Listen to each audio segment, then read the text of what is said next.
Good morning dear students.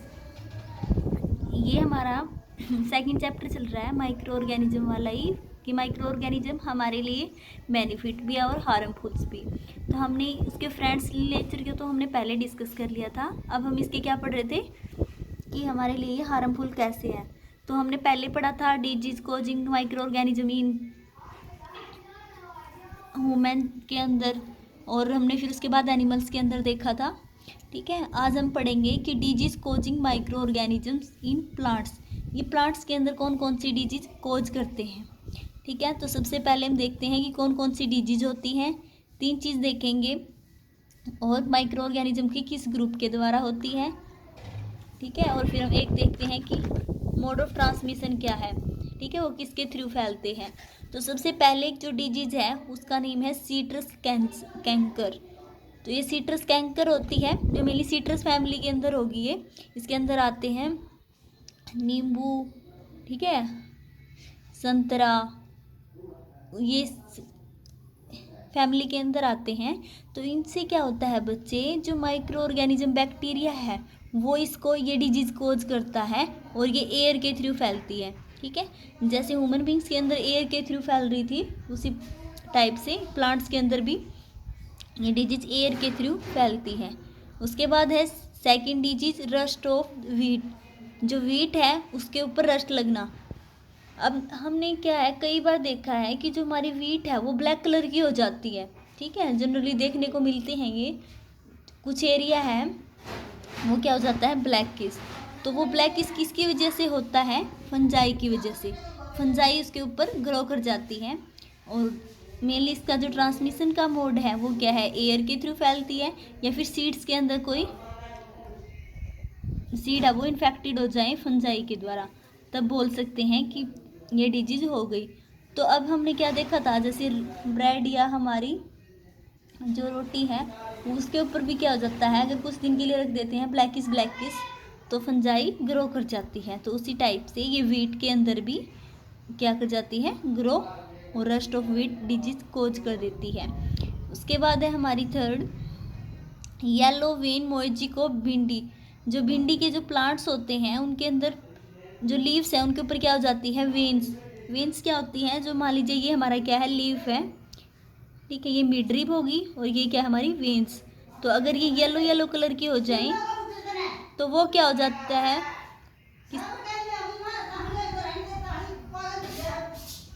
वो क्या हो जाते हैं, इसकी वजह से, वायरस की वजह से येलो येलो कलर के वेन्स हो जाते हैं। ठीक है, इंसेक्ट्स के थ्रू फैलती है ये डिजीज। तो ये क्या थी, तीन डिजीज हैं जो प्लांट्स के अंदर, तीन डिजीज है जो प्लांट्स के अंदर फैलती हैं। ठीक है, उस फिर है उसके बाद फूड पॉइजनिंग। फूड पॉइजनिंग क्या होती है, अब तक हमने क्या पढ़ा है, प्लांट्स के अंदर, एनिमल्स के अंदर और ह्यूमन बींग्स के अंदर कैसे डिजीज होती हैं, वो स्प्रेड होती हैं। अब हम देखते हैं कि फूड पॉइजनिंग क्या होती है। हम इसके अंदर हमने क्या देखा, कई बार क्या होता है, हम किसी पार्टी में चले जाते हैं और वहाँ पे कुछ एक्स्ट्रा खा लेते हैं मसाले वगैरह का, और अगर हम घर पे आते हैं तो क्या होती है, हमें वोमिटिंग स्टार्ट हो जाती है। तो वो वोमिटिंग क्यों हुई, वो क्या, अगर हमें डॉक्टर के पास जाते हैं चेकअप के लिए तो वो क्या बोलता है कि तुम्हें फूड पॉइजनिंग होगी। ठीक है, तो ऐसा क्या होता है फूड पॉइजनिंग के अंदर, जो हमें वोमिटिंग स्टार्ट होगी या फिर इलनेस फील करते हैं। तो ये होता है कि जो फूड होता है, या तो वो फूड माइक्रो ऑर्गेनिज्म के द्वारा अटैक दिया जाता है, जिससे क्या हो जाता है, वो स्पॉइल हमारे लिए, और वो हम खा लेते हैं। ठीक है, और कई बार क्या होता है, जो माइक्रो ऑर्गेनिज्म होते हैं वो फूड के ऊपर बैठ जाते हैं और कुछ टॉक्सिक सब्सटेंस क्रिएट करते हैं जो हमारे फूड को स्पॉइल करते हैं। अगर वो खाना हम लेते हैं तो वो क्या कर देता है, हमें हमारे सिस्टम के अंदर इफ़ेक्ट डालता है। ठीक है, तो उसको हम बोलते हैं फूड पॉइजनिंग। तो it is due to the consumption of food spoiled by some micro organism. कुछ माइक्रो ऑर्गेनिज्म के द्वारा फूड स्पॉइल किया जाता है। ठीक है, तो उसकी वजह से क्या हो जाता है, जो माइक्रो ऑर्गेनिज्म होते हैं ये टॉक्सिक सब्सटेंस प्रोड्यूस करते हैं और हमारे फूड को पॉइजनस बनाते हैं और हमारे क्या करते हैं इलनेस या फिर कई बार क्या हो जाती है इससे डेथ भी हो सकती है। इसलिए हमें जो खाना है वो कवर करके रखना चाहिए, उससे हमारे माइक्रो ऑर्गेनिज्म उसको इन्फेक्टेड नहीं करेंगे। उसके बाद है हमारा टॉपिक फूड प्रिजर्वेशन। ठीक है, फूड प्रिजर्वेशन के अंदर क्या आता है कि जो हमारा फूड है, अब क्या ऐसे तो हम ये नहीं है कि कवर करके रख देंगे उसको, लेकिन अगर हमें कोई खाना है वो कवर करके भी रख देते हैं तो भी क्या हो जाता है, वो हमारा इन्फेक्टेड हो जाता है, उसके ऊपर माइक्रो ऑर्गेनिज्म ग्रो कर जाते हैं अगर उसके अंदर मॉइस्चर प्रेजेंट है तो उस टाइम हमें क्या करते हैं, उसके कुछ अंदर ऐड करते हैं जिससे हमारा फूड है वो प्रिजर्व रहता है लंबे टाइम तक। जैसे हमने क्या देखा है, हमारे घर में जो पिंकल्स होता है अचार, वो लंबे टाइम तक रहता है, वो ख़राब नहीं होता। क्यों? क्योंकि उसके अंदर हमने क्या ऐड किया है, ऑयल। तो जो ऑयल है वो किसका काम करता है, प्रिजर्वेटिव एजेंट का। ठीक है, तो प्रिजर्वेशन में क्या करते हैं, फूड प्रिजर्वेशन का मतलब है कि जो माइक्रो ऑर्गेनिज्म है उनकी ग्रोथ को हम स्टॉप कर दे, वो वहाँ पे ग्रो ही ना करे, तो उसको हम बोलते हैं कि हमारा जो फूड है वो प्रिजर्व है। तो जो प्रिजर्वेशन है वो हम वेरियस मेथड से कर सकते हैं। पहले है केमिकल मेथड। ठीक है, केमिकल मेथड के अंदर हम क्या करेंगे, इसके अंदर हम साल्ट ऐड करेंगे, हमारा जो फूड है उसके अंदर साल्ट ऐड कर सकते हैं, एडिबल ऑयल ऐड कर सकते हैं। एडिबल ऑयल के अंदर ये आ जाएंगे सरसों का ऑयल है जैसे, ठीक है, सोयाबीन का।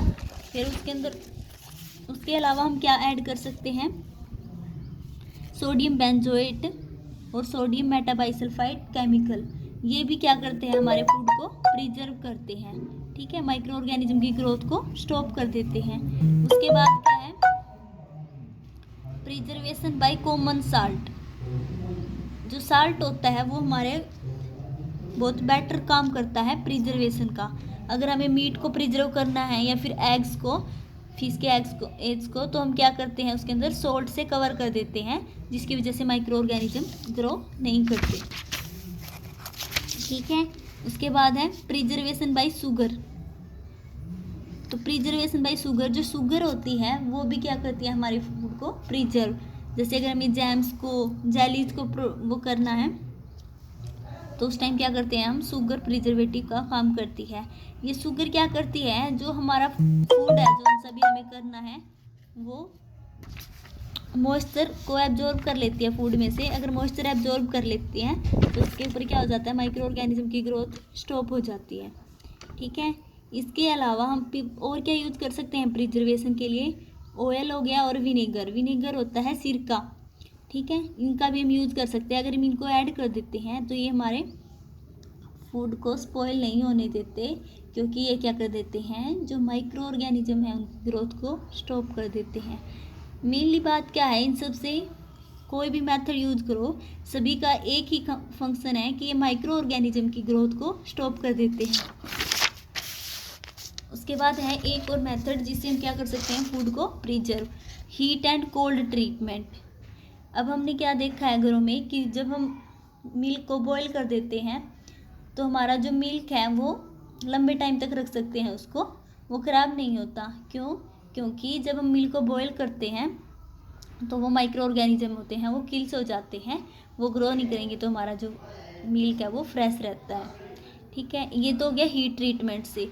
अगर हम दूध को फ्रिज के अंदर रखते हैं उस टाइम भी क्या होते हैं, हमारा जो दूध है वो ख़राब नहीं होता, क्योंकि अगर टेम्परेचर ज़्यादा है और एक टेम्परेचर बिल्कुल लो है तो उस टाइम क्या करते हैं, जो माइक्रो ऑर्गेनिज्म होते हैं वो ग्रो नहीं कर सकते। ठीक है, तो लो टेम्परेचर भी क्या कर देता है, ग्रोथ को स्टॉप कर देता है, और जो हाई टेम्परेचर है वो भी। उसके बाद है pasteurisation of milk. Pasteurisation of milk का मीनिंग क्या होता है, अगर हम मिल्क है उसको ज़्यादा 700 डिग्री सेल्सियस टेम्परेचर पे हीट करें और फिर उसको हम 15 से 30 सेकंड तक, फिर उसको हम सडनली चिल करें और स्टोर कर दें। ठीक है, पहले उसको गर्म करें, फिर उसको ठंडा करें और फिर उसको हम स्टोर कर देते हैं, तो उसको बोलते हैं पास्चुराइजेशन। ठीक है, जो हम यूज़ करते हैं पाउडर, मिल्क पाउडर, वो क्या होता है, पास्चुराइज मिल्क होता है। ठीक है, उसके बाद आता है हमारा स्टोरेज एंड पैकिंग। कई बार क्या होते हैं, जो ड्राई फ्रूट्स होते हैं अगर हम उनको प्रिजर्व करना है तो वो हम उस टाइम क्या करते हैं, इनको पैकेट्स के अंदर सील कर देते हैं। सील करने के बाद क्या होगा, जो हमारे फ्रूट्स होते हैं उनके अंदर मॉइस्चर है वो नहीं जा सकेगा। अगर मॉइस्चर नहीं जाएगा तो माइक्रो ऑर्गेनिज्म ग्रो नहीं करेंगे। तो ये क्या करते हैं, टाइट पैकेट्स के अंदर इनकी जो माइक्रोब्स की जो ग्रोथ होती है वो स्टॉप हो जाती है। तो ये हमने क्या मेथड पढ़े हैं आज कि फूड को हम कैसे कैसे प्रिजर्व कर सकते हैं। फूड प्रिजर्व का मीनिंग है माइक्रो ऑर्गेनिज्म की स्टॉप को ग्रोथ करना। वो हम कर सकते हैं एडिंग बाय ऑयल, विनेगर, ठीक है, कॉमन साल्ट और कुछ केमिकल्स, या फिर हीटिंग से या फिर कोल्ड ट्रीटमेंट से। ठीक है, थैंक यू स्टूडेंट्स।